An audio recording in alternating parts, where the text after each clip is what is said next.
মাদারবোর্ডের অবস্থা দেখে মনে হচ্ছে এখানে একটি পারমাণবিক বোমা ছাড়া হয়েছিল এবং আশেপাশে সব কিন্তু ঝলসে গেছে। তো ওয়াইফাই কাজ করতে গিয়ে এই অবস্থা দেখুন, সেন্সরগুলোর অবস্থা দেখুন। আসসালামু আলাইকুম, সবাই কেমন আছেন? আশা করি সবাই ভালো আছেন। আজকে কুরিয়ারে আসা ফোনগুলোর মধ্যে একটি ফোন এখন আনবক্স করে নেব।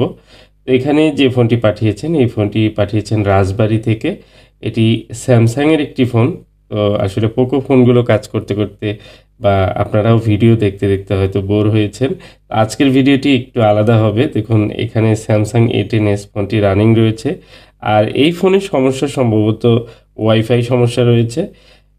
এই ওয়াইফাই আইসিটি সাধারণত হিট দিয়ে রিপেয়ার করার চেষ্টা করা হয়েছিল। আর এই ভিডিওগুলো কিন্তু অ্যাভেলেবেল রয়েছে যে ওয়াইফাই হিট দিলে ঠিক হয়ে যায়। এই ভিডিও দেখে অনেকেই কিন্তু ট্রাই করেন। তো এরকম কিছু এই ফোনটিতে হয়েছিল সম্ভবত। আমি ভিতরে খোলার পর দেখব যে কী অবস্থায় রয়েছে। আর দেখুন এই ফোনটির ওয়াইফাই অন হচ্ছে না এবং ওয়াইফাই কিন্তু সবসময় অফ মোডে থাকছে। অন করলেও পরবর্তীতে সেই ওয়াইফাইটি আবার অফ হয়ে যায় এবং কোনো ধরনের সিগন্যাল তো দূরের কথা, ফোনটি ওয়াইফাইটি অনই হয় না। তো এই হচ্ছে সমস্যা। যাই হোক, এই সমস্যাগুলো সাধারণত ওয়াইফাই আইসি থেকে হয়ে থাকে। তো আমি এই ফোনটি খুলে নেব এবং ফোনের ব্যাক সেলটি আমি রিমুভ করে নিলাম এবং মাদারবোর্ডটির কন্ডিশন দেখব এবং মাদারবোর্ডটি খুলে তারপর দেখব যে মাদারবোর্ডটি আসলে ওয়াইফাই কী ধরনের কাজ করা হয়েছিল। সাধারণত স্যামসাং A10s ওয়াইফাই আইসি যখন প্রবলেম হয়, এটি একটি মিডিয়াটেকের ওয়াইফাই আইসি আপনারা জানেন। আর এই আইসিগুলোতে ট্রাবল হওয়ার পর দেখা যায় এটি রিসোল্ড করলে ওয়াইফাইগুলো আবার অ্যাক্টিভ হয়ে যায়। তো ওয়াইফাই আইসির এই প্রবলেমগুলো যেভাবে সলভ করতে হয় এগুলোর ভিডিও অ্যাভেলেবেল ইউটিউবে বা বিভিন্ন জায়গায় থাকায় সবাই কিন্তু এগুলো ট্রাই করেন। অনেকে আছে যারা অ্যাকচুয়ালি আইসির কাজগুলো করেন না, তারা কিন্তু ওয়াইফাই কাজ করতে গিয়ে বা হিট দিতে গিয়ে ওয়াইফাইয়ের আইসিগুলো নষ্ট করে ফেলেন বা পুরো মাদারবোর্ডটিও অনেক সময় নষ্ট হয়ে যায়। দেখুন আমি অবাক হয়ে গেলাম, এখানে ওয়াইফাইয়ের বিপরীতে যে ক্যামেরার লেন্স রয়েছে, এই ক্যামেরার লেন্সের যে সকেটটি এটি কিন্তু একদম খুলে গেছে, মানে খোলা রয়েছে এবং তার পাশে যে সকেটটি রয়েছে এই সকেটটির অবস্থা দেখুন। এখানে আমি দেখতে পাচ্ছি প্রচুর পরিমাণে পেস্ট এবং ময়লা লেগে আছে। আসলে এই অবস্থায় একটি ফোন থাকলে এবং কি দেখুন এখানে সকেট যেটি উঠে গেছে এবং ওয়াইফাইয়ের আইসির সাইডে দেখুন, এখানে ওয়াইফাইয়ের আইসিতে এমনভাবে কাজ করা হয়েছে মনে হচ্ছে যে এখানে পারমাণবিক বোমা ছেড়ে দেওয়া হয়েছিল এবং আশেপাশে সব কিন্তু ঝলসে গেছে। তো এই যদি হয় একটি কাজ এবং কি ওয়াইফাই আইসি সোল্ডারিং করার জন্য এত কিছু হয়ে যায়, তাহলে আপনার ফোনের যে কাজ করবেন সেই কাজের বিপরীতে কিন্তু অনেকগুলো সমস্যা নতুন করে তৈরি হবে। তো এটি আসলে সমালোচনা না, শিখার বিষয়। অনেকেই বিষয়গুলোকে খারাপভাবে নিবেন না। আমি কিন্তু কারো নাম প্রকাশ করিনি। মূলত এই প্রবলেমটি আসলে হয়েছে কিভাবে এবং কি কেন এই প্রবলেম হলো, এটি সলভ করা যায় কিনা সেটি তো আমরা দেখবই। পাশাপাশি আমরা সতর্কতামূলক কিছু বিষয় বলে থাকি আমি, যেগুলো আপনারা খারাপভাবে না নিয়ে সেগুলোকে সহজভাবে নিলে আমার মনে হয় সবারই উপকার হবে। তো দেখুন এখানে ওয়াইফাই আইসিটি আমি রিমুভ করে নিয়েছি। ওয়াইফাই আইসি অলরেডি এখানে খোলা হয়েছিল এবং কি হয়তোবা চেঞ্জ করা হয়েছে, অনেক কিছুই করা হয়েছে, বাট ওয়াইফাইটি কিন্তু কাজ হয়নি।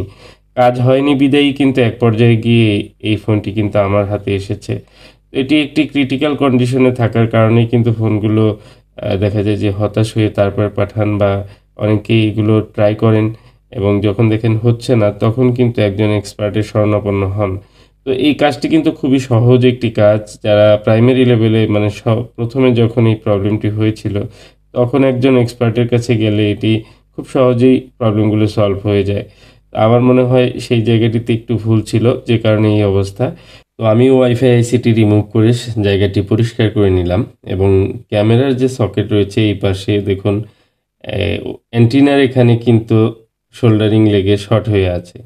তো অনেক সময় আমরা কাজ করার সময় খেয়াল করি না, এদিক সেদিক অন্য সমস্যাগুলো হয়ে যায়। এই বিষয়ে চোখ কান খোলা রেখে কাজ করা উচিত এবং এক পাশে হিট দিয়ে কাজ করতে গিয়ে অন্য পাশে যেন সমস্যা না হয় সেই বিষয়গুলো কিন্তু লক্ষ্য রাখতে হবে। বিশেষ করে একটি পিসিবি স্ট্যান্ডে বসিয়ে কিন্তু এই ধরনের কাজগুলো করলে দেখা যাবে নিচের অংশে যে পার্টসগুলো থাকে সেগুলো সেফ থাকবে। তো অনেক সময় তাড়াহুড়া করে বা ভুলক্রমে কিন্তু পিসিবি স্ট্যান্ডে না বসিয়ে এই অপর পাশে হিট দিলে কিন্তু নিচের যে পার্টসগুলো থাকে সেগুলো এলোমেলো হয়ে যায়, অনেক সকেট খুলে যায়, অনেক কিন্তু অ্যান্টিনা পিনগুলো উঠে যায়। এই সমস্যাগুলো কিন্তু হতে পারে। এগুলো প্র্যাকটিক্যালি কাজ করতে গেলে সমস্যায় পড়তে পারেন। এগুলো আমাদের হচ্ছে অভিজ্ঞতা রয়েছে। যে কারণেই কিন্তু এই বিষয়গুলো বলে থাকি। তো এখানে যে ওয়াইফাই কাজ করে না, ওয়াইফাই শুধুমাত্র প্রবলেম ছিল, সেটি কাজ করতে গিয়ে যে প্রবলেমগুলো তৈরি হয়েছে, সেগুলো আ ফিক্স করার আগে আমি ওয়াইফাইটি আগে ক্লিয়ার করব। তো দেখুন ওয়াইফাইয়ের আইসিটি রিমুভ করার পর আমি কিন্তু প্রত্যেকটি পিনের জিআর ভ্যালু সেটি নিচ্ছি। কারণ এই আইসিটি ওয়ার্ক করার জন্য যে কন্ডিশনে থাকার কথা, সেই কন্ডিশনে রয়েছে কিনা সেটি আগে দেখতে হবে। দেখুন প্রাইমারি লেভেলের কাজ কিন্তু এটিতে শেষ হয়েছে। মানে যারা ১ম এ কাজ করেছেন, সেই সময় প্রাইমারি লেভেলের যে প্রবলেমগুলো মানে খুব সহজে সলভ করার মতো ছিল, সেই পর্যায়ে এখন নেই। এটি একটি ক্রিটিক্যাল মুডে আছে। এই কারণে কিন্তু আমার কাছে পাঠিয়েছে। আমি সেটা খুব সহজভাবে না দেখে আমি খুব ডিপলি চেষ্টা করছি। তো দেখুন এখানে আমি একটি লাইন ফল্ট পেয়েছি। এটি একটি ভোল্টেজ লাইন, পজিটিভ লাইন, কিন্তু এখানে গ্রাউন্ড দেখাচ্ছে। তো এটি একটি ফল্ট হতে পারে এই ওয়াইফাই আইসিটি কাজ না করার পিছনে। তো প্রত্যেকটি পিন, অনেকগুলো পিন যদিও আমাকে এখানে চেক করতে হবে। তো এখানে একটি ক্যাপ থাকে, ক্যাপটি শর্ট হতে পারে। সেটি রিমুভ করার পরেও কিন্তু শর্ট দেখাচ্ছে। তো আমি এখানে একটু ডায়াগ্রামের সাহায্য নিলাম এবং দেখতে পেলাম এখানে একটি ভুল করে রেখেছে। যেখানে ক্যাপাসিটর থাকবে সেখানে কিন্তু একটি রেজিস্টর লাগিয়ে রেখেছে। আরেকটি বিষয় হচ্ছে এই পাশেই কিন্তু একটি ক্যাপ কিন্তু অতিরিক্ত লাগানো আছে। মানে একটি ক্যাপ হয়তো উঠে গিয়ে সেখানে লেগেছিল। সেটি লাগানোর কোনো জায়গা পায়নি, যে কারণে ওখানেই লেগে আছে। তো এই ক্যাপটি মূলত এখানে থাকবে, আর একটি রেজিস্টর সে হয়তো অন্য জায়গা থেকে এনে লাগিয়েছে। তো এরকম অনেক সময় করা হয়, অনেক ভুলে অনেক কিছু হয়ে যায়। তো এটি হচ্ছে বড় একটি ভুল ছিল এই ফোনটির জন্য, এই আইসিটির জন্য। যদি আপনি একটি ভোল্টেজ লাইনকে গ্রাউন্ডের সাথে আপনি অ্যাটাচ করে দেন, তাহলে সেই ভোল্টেজটি কিন্তু আর এখানে দিতে পারবে না। পাশাপাশি অনেক সময় ফোন গরম হতে পারে বা ফোনটি রিবুট করতে পারে, অনেক সমস্যাই হতে পারে। যদিও এই ফোনটি সব ঠিকঠাকই চলছে, কিন্তু ফোনটি কিন্তু ওয়াইফাই কাজ করছে না। ওয়াইফাইয়ের যে খাবার, সেই খাবার যদি আপনি না দেন, সেখানে যদি আপনি গলা চিপে ধরে রাখেন, তাহলে তো আর সে খেতে পারবে না, তার কাজও করতে পারবে না। এই হচ্ছে বিষয়। ওয়াইফাইয়ের প্রত্যেকটি পিন কিন্তু আমি চেক করছি এবং একে, একে চেক করার পর বাকি সবগুলো ঠিকঠাক মনে হচ্ছে আমার কাছে। এখন আমি যেটি করব, ওয়াইফাই আইসিটি সুন্দর করে যে লেগগুলো রয়েছে এগুলো সোল্ড করে, এগুলো ক্লিন করে তারপর আমি সেটি ইনস্টল করে দেব এবং এই আইসি ইনস্টল করার পর আমি বুঝতে পারবো আমার ওয়াইফাইটি কাজ করে কিনা বা সব ঠিকঠাক রয়েছে কিনা। তো প্রথমত হচ্ছে একটি আইসি কাজ করার জন্য সেই আইসির যে প্রত্যেকটি লাইন, বিশেষ করে ভোল্টেজ লাইনগুলো এবং সিগন্যাল লাইনগুলো, অনেক সময় বিভিন্ন প্রোটোকলের লাইন থাকে। সেই প্রোটোকলের লাইনগুলো ঠিকঠাক রয়েছে কিনা এটি কিন্তু গুরুত্বপূর্ণ সেই আইসির জন্য। সেটা হতে পারে ওয়াইফাই আইসি, হতে পারে অডিও আইসি, এবং অনেক ধরনের আইসির একেকটি আইসির একেক ধরনের কাজ থাকে। তো দেখুন এই ওয়াইফাই আইসির পাশেই কিন্তু রয়েছে মাইক্রোফোন, রয়েছে কিন্তু সেন্সর। এই সেন্সরগুলো ক্ষতিগ্রস্ত হয় যদি আপনার হিট লেগে যায় বা থিনার লেগে যায়। অনেক সময় অনেক কারণে ক্ষতিগ্রস্ত হতে পারে। তো অলরেডি এগুলো যা ক্ষতি হওয়ার হয়েছে, এখন এসব নিয়ে ভেবে লাভ নেই। এই ফোনটির ওয়াইফাই আইসির কন্ডিশনটি দেখি যে এবার ওয়াইফাই অন হয় কিনা। তো দেখুন একটি নরমাল ফোন এটি। এটি খুব একটা দামি ফোন না। তারপরেও এই ফোনটি যার, তার কাছে কিন্তু এটি মূল্যবান একটি ফোন। তো একটি ফোনের এখন বর্তমানে ওয়াইফাই কাজ না করলে সেই ফোনটি আসলে ইউজ করা খুব কঠিন হয়ে যায়। কারণ ডাটা ইউজ করে এখন খুব কম মানুষ। আমি অলরেডি দেখতে পাচ্ছি যে ওয়াইফাই অলরেডি কিন্তু অন হয়েই আছে এখন অন করার পর। তো এবং কি রানা টেলিকম নামে আমার যে ওয়াইফাই রাউটারটি রয়েছে সেটি কিন্তু অলরেডি এখানে শো করছে। তো আই হোপ এই ওয়াইফাই প্রবলেমটি সলভ হয়েছে এবং কি আমি সেটি কানেক্ট করে দেখব ওয়াইফাইটি অ্যাকচুয়ালি চলে কিনা। অনেক সময় কিন্তু ওয়াইফাই শো করে বাট কানেক্ট হয় না, সেভ হয় না বা কোনো ডাটা ট্রান্সফার হয় না। এ ধরনের সমস্যা কিন্তু অনেক সময় থাকে। তো ওয়াইফাই কানেক্ট করে দিয়েছি এবং ওয়াইফাই কানেক্ট করার পর আমি দেখতে পাচ্ছি ঠিকঠাক মতো চলছে। তো এখানে ইউটিউব কিন্তু চলছে না, কারণ ইউটিউবে এগুলো প্লে স্টোর থেকে আপডেট করতে হবে। এমনও হতে পারে যে ফোনটি হয়তো রিসেট করা ছিল।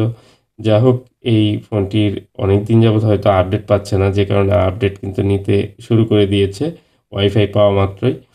তো আরেকটি প্রবলেম কিন্তু এই ফোনটিতে রয়েছে, সেটি হচ্ছে ক্যামেরার যে সকেটটি সেটি কিন্তু আমাকে লাগিয়ে দিতে হবে।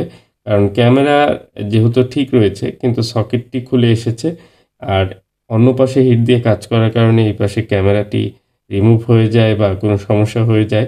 এই সমস্যাগুলো যেন না হয় সে বিষয়ে খেয়াল রেখেই আমাদের কাজ করা উচিত। যাই হোক আনফরচুনেটলি যেহেতু এই ফোনটির এই প্রবলেমগুলো ছিল, যতটা সম্ভব আমি ফিক্স করার চেষ্টা করছি এবং কি ক্যামেরার যে সকেটটি সেটি ঠিকঠাক মতো আমি আবার সোল্ডারিং করে দিলাম। তো সকেটটি মূলত লাগিয়ে দিলেই আশা করি ক্যামেরা কাজ করবে। আমি একটু ওয়াশ করে নেব এবং কি এরপর আমি ফাইনালি কিন্তু ক্যামেরা চেক করব। তো আশা করি আপনাদের এই ভিডিওটি দেখে ভালো লেগেছে। যে ধরনের সমস্যাগুলো মূলত সচরাচর হয়ে থাকে আমি খুব প্র্যাকটিক্যালি এই প্রবলেমগুলো কিন্তু আমি শো করি আপনাদের সামনে দেখানোর চেষ্টা করি এবং এই ফোনটি কুরিয়ার সার্ভিসে রাজবাড়ী থেকে পাঠিয়েছেন শুধুমাত্র এই ওয়াইফাই প্রবলেমের জন্য। তো ওয়াইফাই কাজ করতে দিয়েছিল লোকালি হয়তো কাজটি আনসাকসেস হয়েছে এবং কি কন্ডিশন ছিল কিরকম আপনারা দেখতেই পেয়েছেন। এই ধরনের প্রবলেমগুলো আসলে আপনারা একজন দক্ষ প্রফেশনাল যারা অ্যা কাজ করে, এই ধরনের কাজগুলো করে তাদের কাছে যাবেন।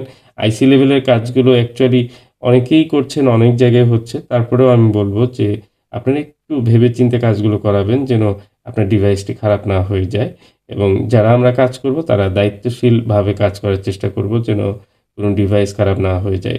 অ্যাক্সিডেন্টালি যে কারো কাছে যেকোনো ডিভাইস খারাপ হতে পারে। তো দেখুন ক্যামেরা ঠিকঠাক মতো এখন কাজ করছে এবং প্রত্যেকটি লেন্স কিন্তু ঠিক রয়েছে। আজকের মতো এই পর্যন্তই। দেখা হবে নতুন কোনো ভিডিওতে। আসসালামু আলাইকুম ওয়া রাহমাতুল্লাহ।